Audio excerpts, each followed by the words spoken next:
I feel like there's a problem in Hollywood recently. Why so? Well, I think it's just how they treat musicals. Why do I think so? Well, let's talk about it. Let's take a look at Universal Pictures. In 2019, they released Cats, a musical where it doesn't even have a clear story, but they still wanted to make it into a musical, so they hired a director named Tom Hooper who worked on another musical, Les Miserables, and that movie ended up being a complete nightmare with, the VFX and all that stuff. And it premiered in Christmas 2019 to not great reviews. So Universal tried it again with another musical adaptation with Dear Evan Hansen, and that film was also hated by everyone because no one liked it at all. I'll come back to the other one in a bit. Meanwhile, at Warner Brothers, it's also not looking good for all their musical outputs. Their 2021 film In the Heights was originally set for a summer 2020 release. However, due to a pandemic, it got delayed to summer 2021.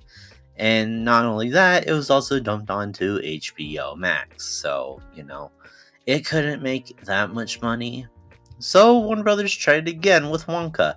However, they tried to hide that it was a musical, and it's like, oh, here's a Willy Wonka origin movie with no music at all. That was basically the marketing for most of it.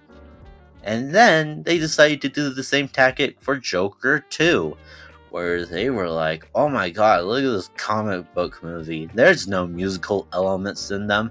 And then people were disappointed because there was a musical. It was a musical. Yeah, good going, WB. Not only those two, but also Paramount decided not to advertise their Mean Girls remake as a musical, because this takes inspiration from the stage musical that probably played on Broadway, but who knows. And they didn't even bother to market it as a musical. Only the people that knew were known for musicals or something. I don't know. Now, you may be thinking for this one, hey, wait a minute, West Side Story? That 2021 20th Century Studios movie? Why that one?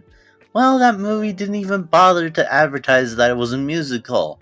Because, I don't know, for some reason it could be a loose adaptation of a movie that might not be a musical. But the fact that this is released from Disney, the studio that advertises musicals like Encanto, Wish, Moana 2, and even Mufasa, those were marketed as musicals, but not this one? I wonder why. Okay, now we can talk about Wicked.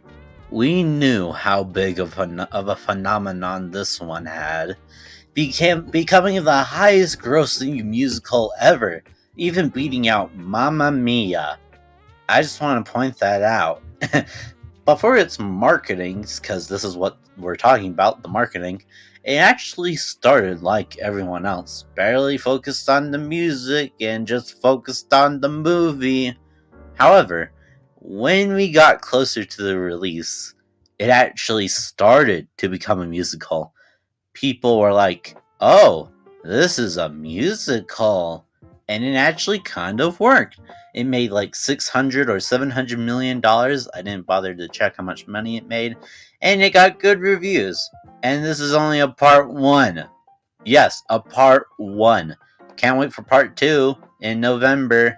Yippee.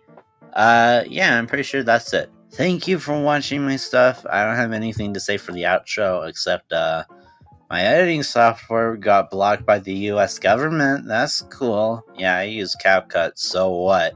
Anyway, goodbye now.